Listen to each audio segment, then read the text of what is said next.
Resolver o probleminha desses ar-condicionado. Agora nós estamos tentando comprar um controle original.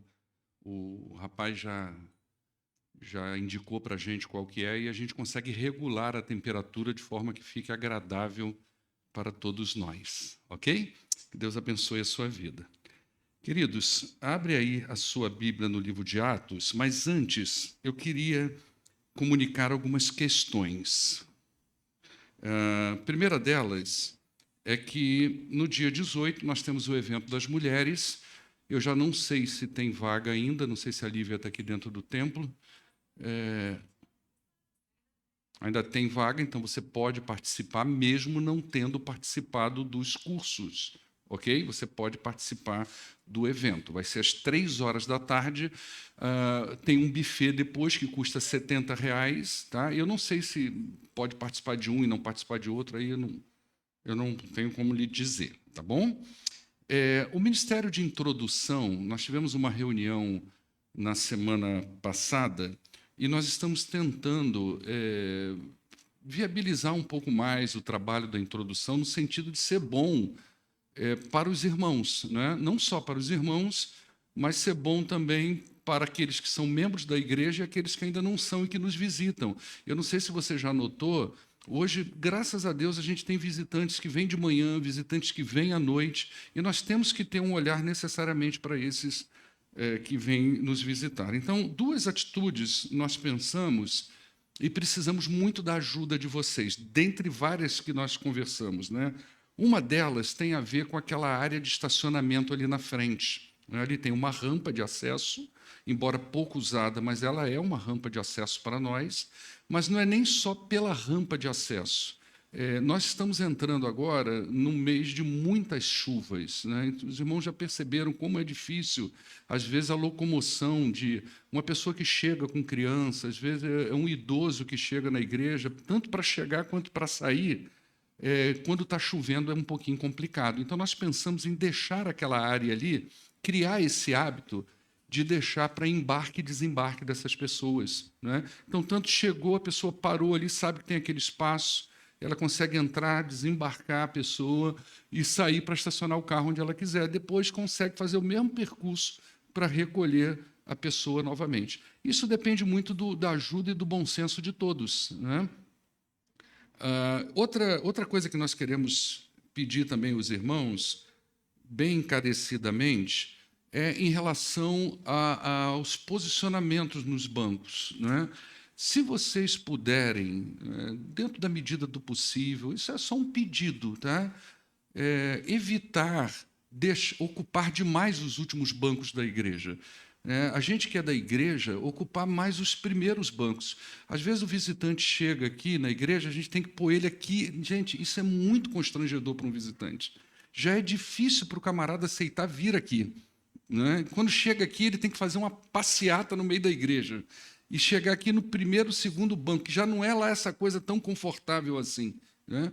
Então, se você pudesse nos ajudar, quando você chegar, sentar mais na frente, deixar espaço para que a gente consiga alocar as pessoas nos bancos, chegar mais para o canto, enfim, fazer o possível, né? A gente já tem tanta dificuldade de evangelizar, nós somos uma igreja que a gente já não tem tanta coisa agressiva de evangelismo, então nós temos que, pelo menos, cultivar da melhor forma possível aqueles que Deus, pela sua misericórdia, faz entrar por aquela porta ali. Então, se a gente pudesse ajudar nisso também, tá bom? E a gente vai estar repetindo esses anúncios aí outras vezes também. Dito isto, eu acho que eu não tenho mais nenhum anúncio para dar. Semana passada tinha muitos, mas alguns já. A cesta de Natal, já mandou para eles o novo? Ok? Você pode colaborar, tá? A cesta custa em torno de R$ 130. E eu vou, de uma forma muito breve, por causa do tempo, falar um pouquinho sobre cesta, tá? Tanto a cesta que a gente tem permanentemente, quanto essas aí, cesta de Natal.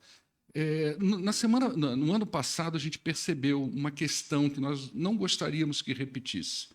Precisa haver critérios para a indicação de pessoas que vão receber a cesta. Nós tivemos pessoas que, os irmãos que foram entregar, chegaram nas casas e a pessoa não precisava de cesta. Nem a recepção foi tão calorosa assim, não é? Então precisa haver critério. Quem é que deve receber essa indicação? Pessoas que estão em estado de pobreza, ok? É aquela pessoa que às vezes é uma viúva, é mãe solteira que não trabalha porque não está conseguindo, não trabalha porque não quer, ok? Nós não fazemos assistencialismo, nós queremos que a nossa cesta chegue aonde há a necessidade, que nos recebam, né? E ali vai ter um momento de discipulado, de oração, de pregação da palavra de Deus. E no ano passado a gente percebeu que em alguns casos não era caso de cesta. Cesta não é para aquela pessoa que, de repente, esse mês ficou desempregada, mas daqui a 2 meses vai estar trabalhando de novo. São poucas cestas. Ela precisa chegar onde realmente não tem comida na mesa. É nessa pessoa que a gente quer que chegue a cesta. Tá bom? Então, se você conhece essa situação, sim, indica a irmã Marli, ela vai lá visitar, vai fazer os critérios direitinho, ela tem um olhar muito clínico para isso, muito melhor do que eu, tanto que eu peço ela para ir, falo, Marli, vai que você conhece melhor do que eu.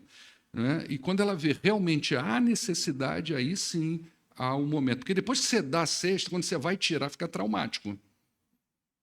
Dá a cesta e depois diz que você não vai dar, quando você percebe que não é caso, a pessoa já arrumou um emprego, ela já está bem, aí você tira a cesta, você vai ver o furdunço que dá o negócio.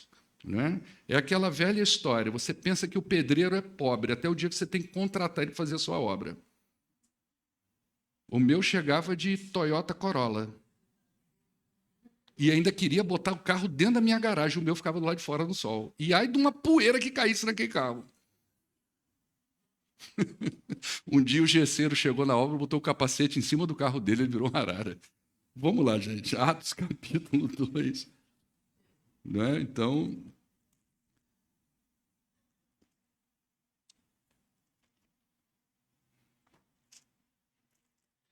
Atos, capítulo 2.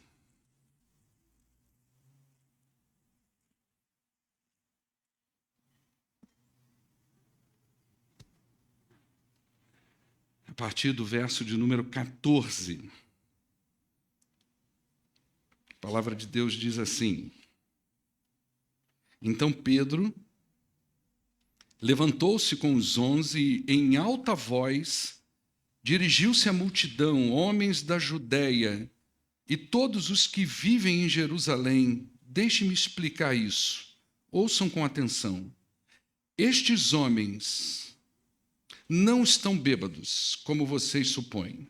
Ainda são 9 horas da manhã. Ao contrário, isso é o que foi predito pelo profeta Joel. Nos últimos dias, diz Deus, eu vou derramar do meu espírito sobre todos os povos. Os seus filhos, as suas filhas profetizarão. Os jovens terão visões, os velhos terão sonhos. Sobre os meus servos e as minhas servas, eu vou derramar do meu espírito naqueles dias e eles profetizarão. Eu mostrarei maravilhas em cima no céu e sinais embaixo na terra, sangue, fogo, nuvens de fumaça. O sol se tornará em trevas e a luz em sangue antes que venha o grande e glorioso dia do Senhor. E todo aquele que invocar o nome do Senhor será salvo. Amém? Vamos orar ao nosso Deus. Pai, muito obrigado por esse tempo que nós estamos aqui reunidos com o Senhor, por esse momento em que nós estamos aqui com o Senhor e pedimos em nome de Jesus que o Senhor, pela tua misericórdia e pela tua graça, nos permita participar dessa palavra, nos alimentarmos dela para a honra e para a glória do teu Filho Jesus. Pois é em nome dele que nós oramos, hoje e sempre. Amém. Queridos, na semana passada nós iniciamos o capítulo 2 de Atos. E nós dividimos o capítulo da mesma forma, não sei se você notou isso, como é dividido na sua Bíblia, na maioria das Bíblias, não é? Você tem uma primeira parte que vai até o verso 13, que é a narrativa do evento, ou seja, como que Lucas narrou a descida do Espírito Santo. Depois você tem dos versos 14 até o verso de número 41 a explicação do apóstolo Pedro a respeito dos versos de 1 a 13, e depois, lá no finalzinho, nos versos 42 a 47, você vai ver quais foram os efeitos de tudo que aconteceu dos versos 1 a 13 e depois da explicação de Pedro sobre a vida daquelas pessoas que estavam ali reunidas. E até mesmo podemos, a partir de então, dizer na vida da novel igreja que surge a partir desse evento aí de Atos. Tá? Então, nós estamos dentro da explicação de Pedro, a gente vai fazer algumas divisões para não ficar muito longa. Hoje a gente vai até o verso 21. A gente já falou na primeira parte a respeito... já falamos da primeira parte, então nosso objetivo hoje é falar um pouco mais da explicação de Pedro, né? E o objetivo, então, é responder a pergunta que está sendo feita no verso de número 12. Você observa que no verso de número 12 do capítulo 2 tem uma pergunta, não é? Atônitos e perplexos, todos perguntavam uns aos outros. O que significa isso? É o que vai acontecer agora a partir do verso 14. O apóstolo Pedro vai dizer exatamente o que significa todo aquele movimento de língua estranha, de fogo descendo pela cabeça das pessoas, dele estar falando no idioma das pessoas, ou o pessoal está entendendo cada um no seu idioma, ou seja, o que são todas essas coisas, né? E com certeza muitas pessoas não estavam entendendo absolutamente nada. Os próprios discípulos tiveram que ser preparados por Jesus para esse momento. Eles aprenderam a interpretar o Antigo Testamento à luz das palavras e da pessoa de Jesus Cristo, coisa que eles não sabiam fazer. Hoje, e é importante que você entenda como que é a revelação de Deus, ela é uma revelação progressiva. Então, por exemplo, na minha sala de escola bíblica, está sendo ensinado sobre a segunda pessoa da Trindade, né? E na aula passada, o Ricardo ensinou como que nós localizamos Jesus lá no Antigo Testamento. E é interessante que hoje nós já temos essa revelação. Então, nós podemos abrir a Bíblia no Antigo Testamento e claramente procurar Jesus ali. Esses homens não tinham isso, eles aprenderam sobre isso. Então, certamente, o olhar de Pedro, o olhar de todos os outros discípulos para o Antigo Testamento, a partir do conhecimento do Senhor Jesus, mudou. Eles abriam as páginas do Antigo Testamento tentando entender quem é Jesus, as obras de Jesus, a permanência de Jesus, a ascensão de Jesus, as promessas de Jesus. Eles olhavam agora de uma forma cristológica para o Antigo Testamento. Tá? Então, o que a gente vai ver da agora em diante, na mensagem dos apóstolos, é uma interpretação cristológica do Antigo Testamento. Todas as vezes que eles sacarem o Antigo Testamento, eles vão mostrar que Jesus estava nele. É isso que eles vão fazer a partir de agora. E o Espírito Santo, o que ele faz ali? Ele vai conduzindo ao conhecimento dessas revelações. Então, à medida que eles abriam as suas escrituras no Antigo Testamento procurando Jesus, o Espírito Santo, então, ia trabalhando isso na cabeça deles. À medida em que o interesse pela investigação crescia, o Espírito, então, iam fazendo conexões na mente e no coração desses homens para que eles pudessem entender aquilo que já estava lá revelado há muito tempo. Mas eles não entendiam.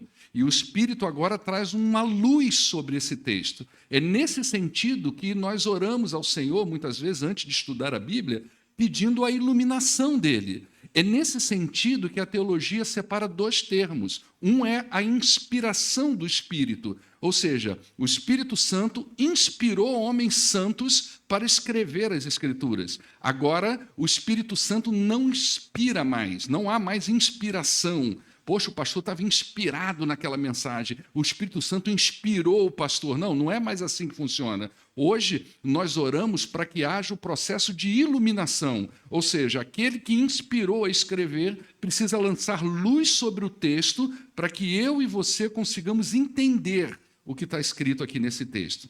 Nesse sentido, o Espírito estava fazendo isso agora com os apóstolos. Então, eles estavam recorrendo às Escrituras e entendendo. Gente, nós estamos lidando com gente leiga. Pedro era pescador da Galileia. Por isso que os caras perguntam aí no versos de 1 a 13, não são esses homens galileus? Como é que eles podem ser poliglotas de uma hora para outra? Não são esses homens pessoas mais humildes, que não frequentou a escola do Gamaliel, por exemplo, não é verdade? Como é que esses caras estão interpretando as escrituras assim? Eles não são mestres da lei, eles não são rabinos. Como que eles estão conseguindo fazer isso, né? Então, o Espírito Santo está trabalhando naquilo que foi revelado na cabeça desses homens. Muitos daquelas pessoas que ali estavam, ainda que o evento tivesse sido predito nas Escrituras, eles não estavam conseguindo fazer a conexão com a revelação de Deus. Então, muita gente ali conhecia a profecia. Muita gente ali tinha noção de Joel, capítulo 2, dos versos que nós lemos aí, né, no texto que vai do capítulo 2, versos 28 a 32 de Joel. Tá? Então, muita gente conhecia isso, mas eles não conseguiam fazer a conexão com o evento. Por isso, Pedro vai explicar isso para eles. Né? E aí você vai percebendo a importância da pregação da palavra, a importância de uma explicação sobre o texto bíblico. Lá na frente, nós vamos ter outro fenômeno muito parecido, que é quando aquele homem etíope, né, ele está lá lendo Isaías, mas ele não está entendendo. Ele não está vendo Jesus ali. Ele não está fazendo conexão espiritual nenhuma com aquele texto. E, de repente, Filipe chega perto dele e pergunta, você está entendendo o que você está lendo? E o cara fala assim, não, eu estou bem confuso. Ele está falando de quem? Ele está falando dele ou está falando de uma outra pessoa? E a Bíblia diz que, a partir dali, Filipe fez o que com ele? Explicou as Escrituras. Qual foi o resultado? Eis as águas. O que me impede de ser batizado? Entende o valor de uma explicação bíblica? O valor da pregação? O valor de um discipulado bem feito? De você sentar com uma pessoa, abrir a Bíblia, de você identificar na própria igreja aquelas pessoas que você, puxa vida, essa pessoa está vindo no meu ministério e ela precisa de um pouco mais de caminho da palavra de Deus, e de você sentar com essa pessoa e falar assim, vamos estudar as Escrituras. O resultado é incrível do que Deus pode fazer. Né? O Espírito, ele age na exposição da palavra. Milagres acontecem quando nós pregamos o evangelho para uma pessoa. Então, quando nós nos reunimos na igreja, legal, a gente vem para cá aprender essas coisas. Nós nos dividimos em classe e aprendemos sobre o evangelho. Mas aprendemos para que o Espírito use tudo isso que nós estamos aprendendo sobre o evangelho para o exercício dessa missão, de sentar com outros e poder dizer para eles um pouquinho sobre as coisas que nós estamos aprendendo. Então, muitas pessoas conhecem as histórias da Bíblia igualzinho esse eunuco, conhecem as histórias da Bíblia, mas não entendem a ligação dessas histórias com as suas almas, com as suas necessidades, com sua condição espiritual. Elas não entendem sobre isso. Elas conhecem a história. Ah, Davi tirou uma pedra e matou Golias. Tá, o que essa história está fazendo ali?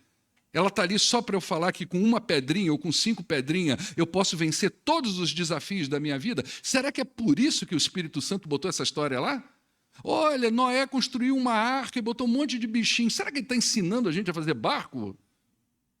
Eu preciso tentar entender isso, e ao entender isso, eu vou explicar isso para as pessoas. Então, muita gente conhece as histórias da Bíblia, mas não conhece o poder do Evangelho que está nessas histórias. Poder para a libertação e salvação das suas almas.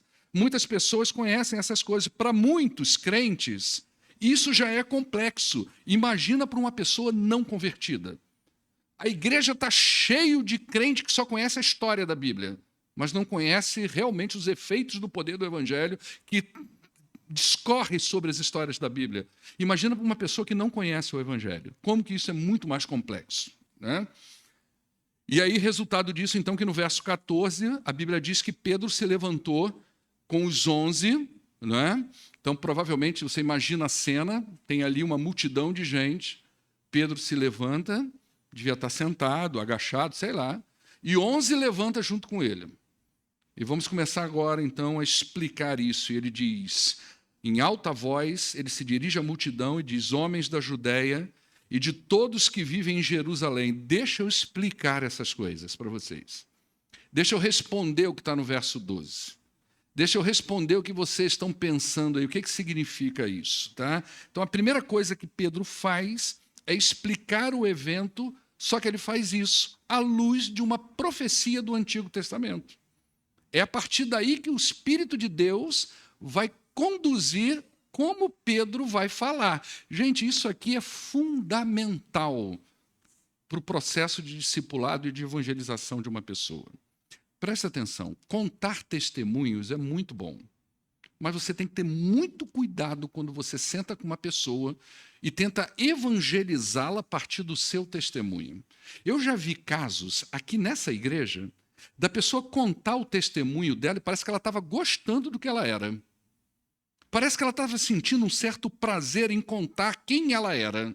Olha, eu era assim, eu era vida louca, eu era isso. Olha, eu só estou ouvindo aquilo, quero logo ser vida louca também.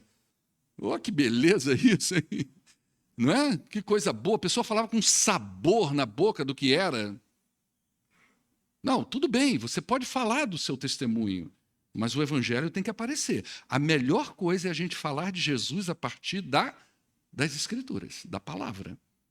Eu preciso localizar ele lá na palavra e a partir então da palavra eu vou falar com esse sujeito e vou pregar o evangelho para ele. Tá certo? Então a primeira coisa que Pedro faz é isso. À luz de uma profecia do Antigo Testamento, ele vai fazer o quê? Ele vai pregar o evangelho. E ele diz: estes homens não estão bêbados, como vocês estão supondo, né? Porque são 9 horas da manhã, ninguém fica bêbado nessa hora. Quer dizer, hoje em dia está difícil, né? Hoje em dia está difícil. Nossa, às vezes você vai na padaria às 7 horas da manhã, o cara está doidão na porta da padaria. Mas não é comum isso aqui, né? O cara fica bêbado de vinho 9 horas da manhã, né? E ele vai dizer, pelo contrário, isso aí é aquilo.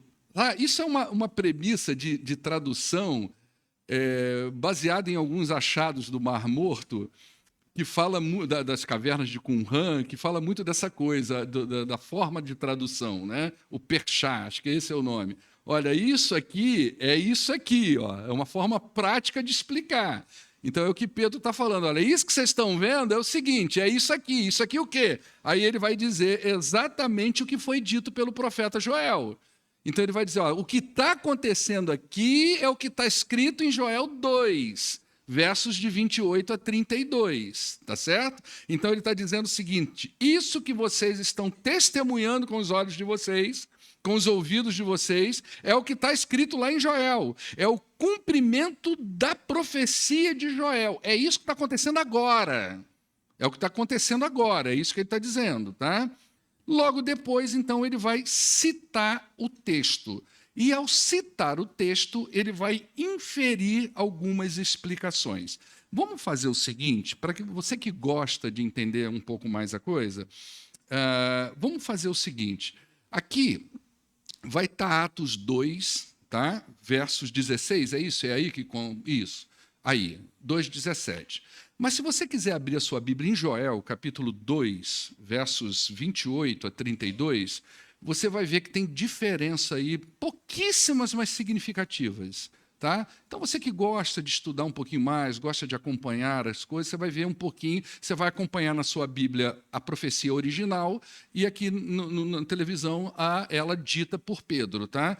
Então, olha só como que Pedro vai dizer, você já vai vendo a diferença logo no início. Tá bom? Nos últimos dias, tem essa fala aí? Em Joel? Não tem, né? No Joel não tem essa fala, tá? Mas olha o que Pedro está dizendo. Pedro está interpretando. Nos últimos dias, diz Deus, eu vou derramar do meu espírito sobre todos os povos. Os seus filhos e as suas filhas profetizarão, os jovens terão visões, os velhos terão sonhos. Sobre os meus servos e as minhas servas derramarei do meu espírito naqueles dias, e eles profetizarão. Mostrarei maravilhas em cima do céu e sinais embaixo na terra, sangue, fogo, nuvens de fumaça. O sol se tornará em trevas e a lua em sangue, antes que venha o grande grande e glorioso dia do Senhor, e todo aquele que invocar o nome do Senhor será salvo. A de Joel continua? Continua. Tem outra frase aí, não tem? Então tem diferença nas duas aí, é uma forma de interpretação. Paulo fez isso muitas vezes, né, de trazer com a linguagem diferente, mostrando o que significa o texto. Então a profecia de Joel, por exemplo, não fala de últimos dias. Ela fala depois disto. Originalmente, depois disto, lá em Joel, se refere a um tempo de restauração para o povo de Israel, onde Deus ia livrar esse povo dos seus inimigos e os protegeria em Sião. É como se Deus estivesse dizendo hoje para o povo de Israel: olha, eu livrarei vocês do Ramais, eu livrarei vocês do Hezbolá, dos jihadistas e de todos aqueles ali que estão ali na Palestina tentando trucidar vocês, e vou recolher vocês no meu santo monte, vou proteger vocês, a todos quanto eu chamar eu protegerei. É mais ou menos assim, tá certo? Só que a profecia está sendo cumprida num outro contexto. Pedro associa a profecia à inauguração de uma nova etapa na história da redenção. Pedro entendeu diferente. E que autoridade ele tem, esse Galileu, para interpretar a profecia de Joel? O Espírito Santo. Ok? Então o Espírito Santo autoriza Pedro a uma interpretação das Escrituras. Então ele vai dizer, nos últimos dias. Pedro está entendendo que aquele evento é um evento de inauguração. Começou uma coisa nova. Nós entramos na última etapa da história da redenção. Nós estamos nos últimos dias. Não tem nada mais de tão significativo para acontecer. O que precisa agora é a cereja do bolo. Qual que é a cereja do bolo? Jesus voltar. Certo? Todas as outras coisas que vão acontecer já foram preditas, vão ouvir rumores de guerra, isso, aquilo, outro, e tantas outras coisas que a gente vai lendo na história. Mas a inauguração dos últimos dias já aconteceu. Hoje nós podemos dizer que nós estamos nos últimos dias dos últimos dias. Então tem um período chamado últimos dias, e ele é cheio de etapas. Então a gente já pode estar nos últimos dias dos últimos dias, esperando a gloriosa manifestação do Senhor.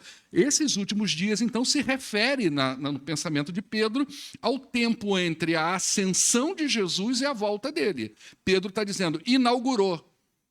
Jesus já foi para o céu, o Espírito veio, ou seja, completou o ciclo. Se completou o ciclo, inaugurou uma nova era, uma nova etapa. Essa nova etapa, Pedro falou, são os últimos dias. Ele compreende desse dia, quando o Espírito Santo desce, até o dia em que Jesus voltar. É compreendido, então, como os últimos momentos da história da redenção, até que Jesus volte e pronto, a obra está totalmente feita.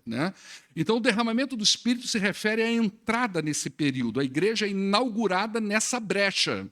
Okay? O Espírito é dado ao crente para cumprir a sua missão nessa lacuna histórica espiritual. É aí que nós estamos. Eu e você estamos inseridos nessa lacuna histórico-espiritual. E é nesse espaço da história da redenção que nós somos levantados como povo de Deus para proclamar para as pessoas a respeito da salvação que há em Cristo, porque ele vai voltar. E ele vai voltar para levar a sua igreja. Gente, nesse dia, presta atenção nisso. Não é à toa que Jesus diz assim, vai ser como o dia de Noé. Você imagina que você tem lá seus parentes, seus amigos, e você passa a vida inteira, você é crente, mas você nunca de fato levou aquilo ali, no coração, naquela missão evangelizadora, discipuladora. E aí, de repente, Jesus volta e essas pessoas veem que é verdade. E ao ver que é verdade, agora elas querem entrar na arca de Noé. Mas a porta está fechada. Porque Jesus, ele não volta como Salvador, gente. Understand? Jesus não volta para morrer na cruz pelos nossos pecados. Quem vem agora é o juiz de toda a terra. Quem vem agora é o resgatador da igreja, ele vem para nos levar. Mudou o aspecto, o empoeirado não volta, aquele pé sujo de sandália do deserto não volta, Aquela roupa esfarrapada não volta. Quem volta agora são os pés reluzentes como ouro. Os olhos não lacrimejam sangue, são bolas como de fogo. Na sua mão não tem um cajado, tem uma espada flamejante. A sua roupa não é aquela roupa maltrapilha de deserto, ela é reluzente, é outro sujeito. Ele não vem com coroa de espinhos, ele vem com sua miríade atrás dele. Nas nuvens, com poder e glória, não vem mais naquela humildade, partindo para a humilhação. Quem vem agora não é o Cristo humilhado, quem volta é o Senhor da glória. Entende isso? Isso nós precisamos entender como igreja de Jesus. Isso deve nos movimentar. Isso deve aquecer o nosso coração. Isso deve nos fazer alguma coisa. Essa é a ideia do Evangelho. Então, o derramamento do Espírito levanta isso e a igreja nasce nessa lacuna.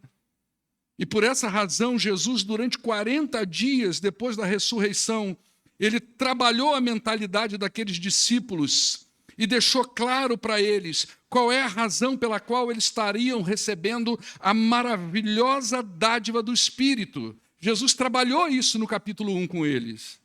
Por que vocês vão receber essa dádiva maravilhosa? Por isso que o verso 8 do capítulo 1, ele é muito importante para nós, porque ele define a missão. Vocês vão receber esse poder quando ele chegar. E ele vai descer sobre vocês. E aí vocês vão cumprir a missão. Qual é a missão? Vocês vão ser minhas testemunhas. Jerusalém, toda a Judéia, Samaria e confim da terra. Por isso que ali tem aquela balbúrdia de línguas. São nacionalidades representadas dentro da história da redenção. O Espírito não é dado à igreja para o nosso regozijo próprio, ou para a nossa vanglória, ou até mesmo para que os crentes se sintam melhores do que os outros. O Espírito foi derramado para que a igreja cumpra a sua missão. É claro que ele consola, ele encoraja, ele anima, ele traz regozijo ao coração do salvo. O Espírito trabalha a nossa fé, o Espírito trabalha as Escrituras em nós e sobre as Escrituras, mas cada crente é levantado para a sua missão e cada crente é dotado com o poder do Espírito que nós chamamos de dons. É isso, cada crente é dotado com o poder do Espírito que nós chamamos de dons. Vocês estão estudando isso aí agora.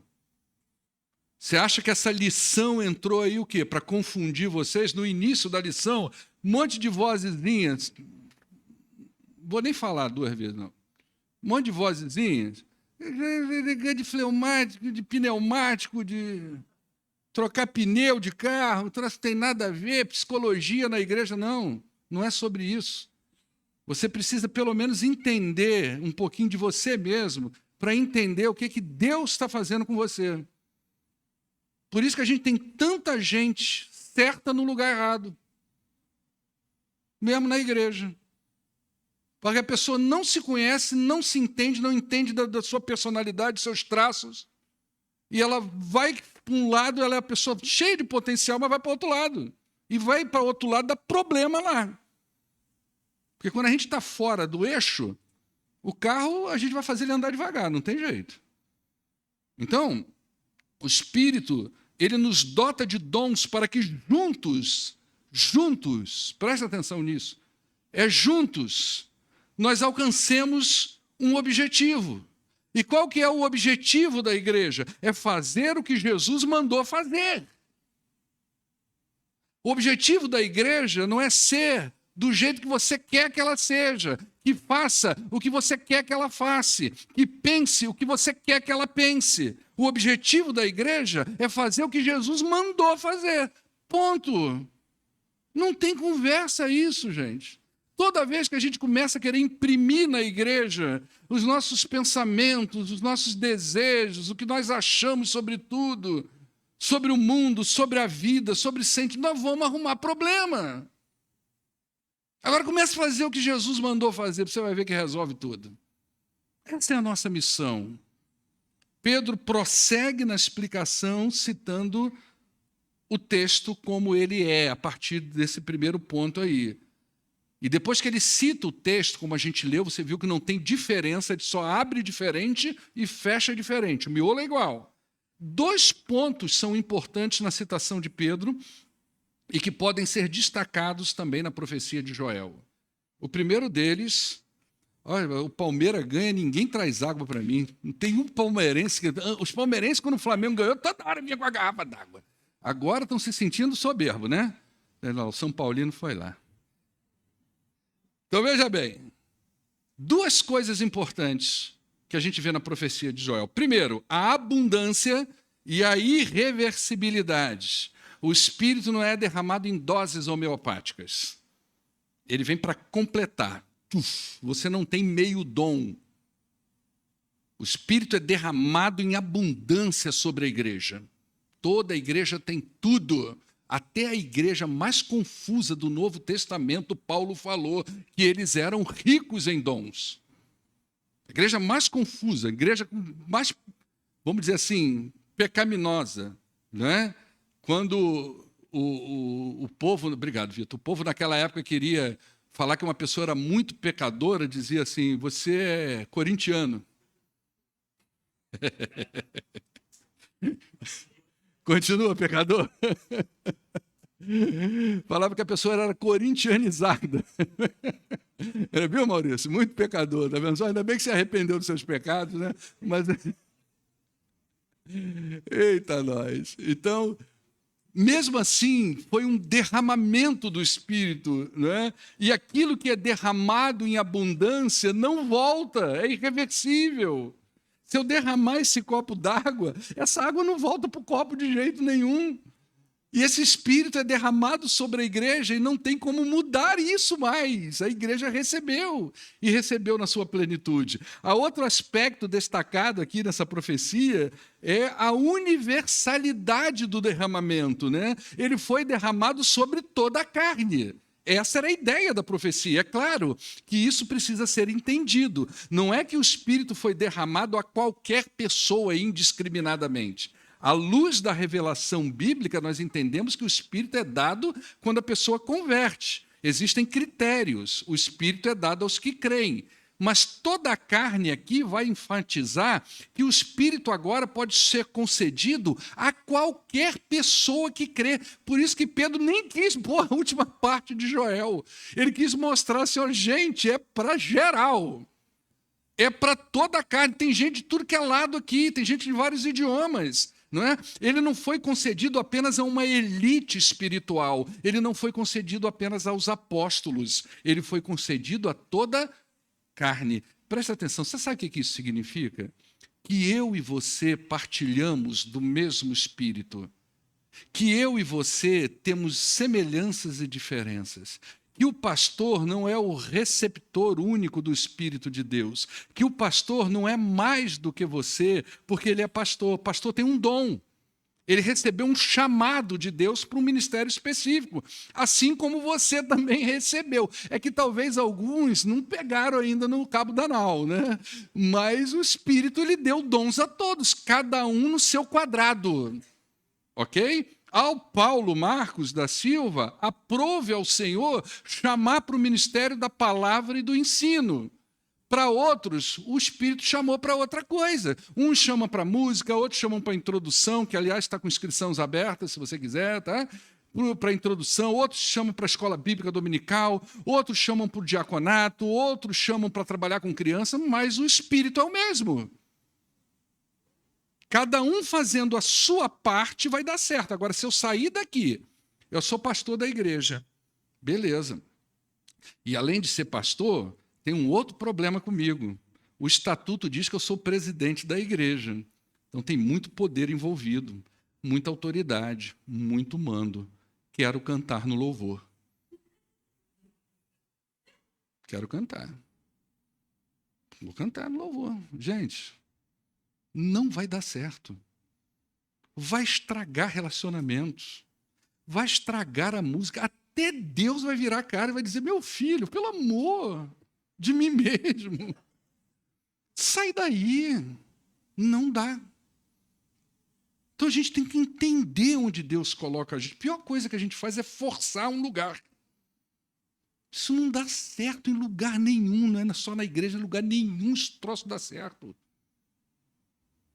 Então, toda a carne vai enfatizar, todos recebem o Espírito de Deus. Todo aquele que crê. O conhecimento de Deus é derramado a todos. Por isso, os seus filhos e as suas filhas profetizarão, os jovens terão visões, os velhos terão sonhos. Sobre os meus servos e as minhas servas derramarei do meu Espírito naqueles dias, e eles profetizarão. Ou seja, não há mais limites. O conhecimento acerca dos propósitos e vontade de Deus, que muitas vezes era revelado só aos profetas, homens dotados do Espírito de Deus, agora todos os salvos por Cristo receberiam conhecimento acerca de Deus para proclamar as boas novas da salvação com alegria, com entusiasmo e com fervor. Entende isso? Você recebeu de Deus conhecimento para compartilhar. Nesse sentido, você pode sair por aí profetizando.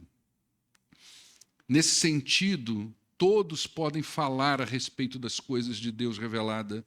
A ideia central aqui é que não há mais barreiras, nem mesmo distinção de gênero, distinções sociais, distinção de idade, raça. Todos receberam o Espírito Santo, todos aqueles que creram, e todos aqueles que creram podem falar de Jesus Cristo. Depois, a profecia então vai falar de alguns acontecimentos que se cumpriram, provavelmente alguns na morte de Cristo. O sol se converterá, nuvens carregadas, tudo isso você vê lá no final de Mateus, não é? E algumas coisas que provavelmente ainda vão acontecer, né? Que são fenômenos naturais que acontecerão por volta e ocasião do retorno do Senhor Jesus. Lá no final da citação da profecia de Joel, percebe-se aí uma outra alteração, né? Pedro vai omitir o final da profecia. Provavelmente ele está se colocando ali, ele está colocando, Jesus como o Senhor presente na profecia. Então ele vai dizer, todo aquele que invocar o nome do Senhor vai ser salvo. Lá em Joel, está se referindo a Deus Pai. Aqui, Pedro está dando nuances de que essa profecia ela se cumpre a partir do momento que você invoca o nome do Filho, do Senhor Jesus, né? Todo aquele que invocar o nome de Jesus será salvo. A gente vai ver outros textos aí, você percebe, Paulo escrevendo a Timóteo, eu acho que está lá em 2 Timóteo, capítulo 4, verso 12, se não tiver em 2, está em 1. Paulo diz assim, não há salvação em nenhum outro, pois debaixo do céu não há nenhum outro nome dado aos homens para o qual nós devamos ser salvos. Então você vai ver que Pedro está falando disso. Quando ele fala, todo aquele que invocar o nome, ele está invocando o nome do Senhor Jesus Cristo, né? Paulo diz para o carcereiro de Filipe, a gente viu isso na semana passada, no capítulo 16, crê no Senhor Jesus e será salvo tu e a tua casa. Depois você vai ver lá em Coríntios, 1 Coríntios 6,11, assim foram alguns de vocês, mas vocês foram lavados, vocês foram santificados, vocês foram justificados no nome do Senhor Jesus Cristo e no Espírito do nosso Deus, ou seja, o nome do poder agora da hora, nesses últimos dias, é o nome de Jesus. João, no seu Evangelho, capítulo 20, verso 31, mas estes foram escritos para que vocês creiam que Jesus é o Cristo, o Filho de Deus, e crendo tenham vida no seu nome. Então, por isso Pedro está dizendo, clama pelo nome de Jesus e você será salvo. E a gente poderia citar aqui tantos outros textos que mostram que Jesus é o nosso Salvador, que Jesus cura e que Jesus governa. A Igreja de Jesus tem a nobre missão de pregar esse nome para esse mundo perdido. É por isso que nós fomos levantados. Tudo começou lá em Atos. Tem 2000 anos que nós estamos recebendo o poder de Deus para fazer o que precisa ser feito. E nós precisamos fazer isso. Como é que a gente conclui isso, né? O que a gente pode extrair desse texto como finalização? Primeiro, nós estamos na última fase da história da redenção. Estamos aguardando o momento final da volta de Jesus. É por isso que nós ansiamos. Você vai vendo aí que sempre que estoura um movimento, uma guerra, alguma coisa que muda, né? Imagina como que a cristandade está com os olhos voltados lá para a Palestina agora, para essa guerra. E não só a cristandade, o judaísmo, provavelmente o islamismo também. Procurando nas escrituras onde é que está isso, com que nome está isso. E aí vem as especulações, né? Mas para nós basta saber, nós estamos chegando nos últimos dias. Lembra de uma mensagem que eu preguei aqui, que eu fiz o roteiro das guerras nos últimos 2 séculos, ou último século, e eu mostrei para vocês que o século XXI mal começou e ele já vai dobrando o número de guerras do último século. Né? Nós estamos cada vez mais numa crescente de guerra. O Pentecoste abriu uma nova era, a era do Espírito, a era da igreja, aquele que tem a missão de proclamar, aquela que tem a missão de proclamar Jesus até que ele volte. É com isso que nós devemos nos preocupar. Não há mais barreiras, todo salvo recebeu de Deus capacidade para ser um crente proclamador. Todos nós recebemos. Pode acreditar, gente. Você pensa assim, pastor, eu não sei, eu já vivi isso. Você sentar, Deus botar uma pessoa do seu lado, às vezes a pessoa começa a puxar o assunto, você, nossa, você está ali igual a mula de Balaão do lado daquela pessoa, calado, isso aconteceu comigo, olhando para a pessoa, envergonhado, Senhor, eu não consigo puxar uma palavra espiritual com essa pessoa. Que eu sou crente, sou pastor, gente, prego todo domingo, não consigo puxar uma chave, virar uma chave. Aqui, do nada o sujeito começa a falar da vida dele. E o Espírito começa a abrir sua mente de um jeito que quando você vê, você está pregando o evangelho que você não sabe nem por onde começou. Deixa Deus fazer isso com você. Deixa Ele fazer. Às vezes não é evangelizar, às vezes é discipular, às vezes você não tem essa questão de... Você quer aceitar? Tem gente que é assim, né? Quer aceitar Jesus, mas às vezes se botar uma pessoa do seu lado e falar assim, olha, ensina essa pessoa sobre isso, você é um ótimo educador. E nem sabia. Então, o importante é que você se deixe ser usado pelo Espírito de Deus. Né?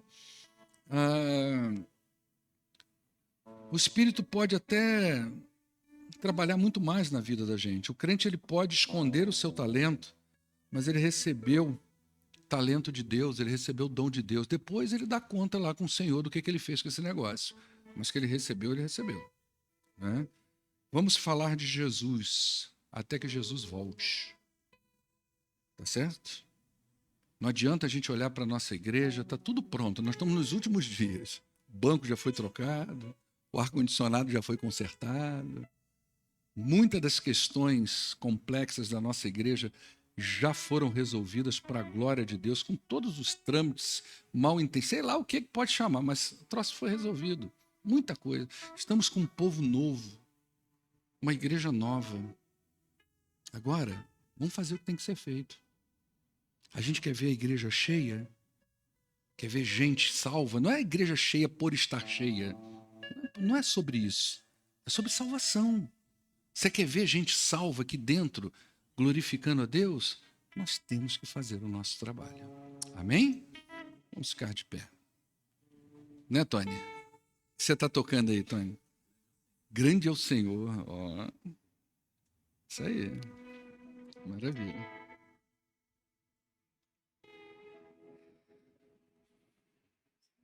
À noite nós vamos falar de uma palavra de encorajamento, tá?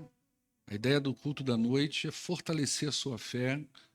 Hoje à noite o meu propósito é animar você espiritualmente. Queria estar pregando só o evangelho, mas aí nós teríamos que ter visitantes não crentes. Enquanto a gente está com mais crente que visitante, vamos encorajando os crentes aí em nome de Jesus, ok? Quando você sair daqui tem uma sobremesa missionária ali, missionária não, desculpa. O propósito daquela sobremesa ali é o seguinte, é que as mensageiras do rei, elas vão participar de um evento, e esse evento tem um custo, e algumas meninas têm dificuldade com esse custo, ok? Então elas estão ali com aqueles sobremesas, justamente para levantar o custo dessa viagem, dessa participação. Então, se você puder passar ali e adquirir alguma coisa, vai fazer bem para a sua sobremesa, não sei se para a sua saúde, mas, não é verdade?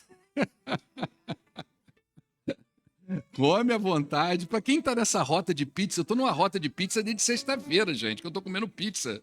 Eu não aguento mais comer pizza. Mas passa ali e compra ali. Senhor, muito obrigado por esta manhã. Traga teus filhos à noite, ó Deus, para juntos adorarmos o teu nome, juntos glorificarmos o Senhor, que é digno de toda a honra e de toda a glória, e juntos sermos animados a prosseguir na nossa vida espiritual. Em nome do poderoso Jesus é que oramos hoje e sempre. Amém. Despede da pessoa que está do teu lado.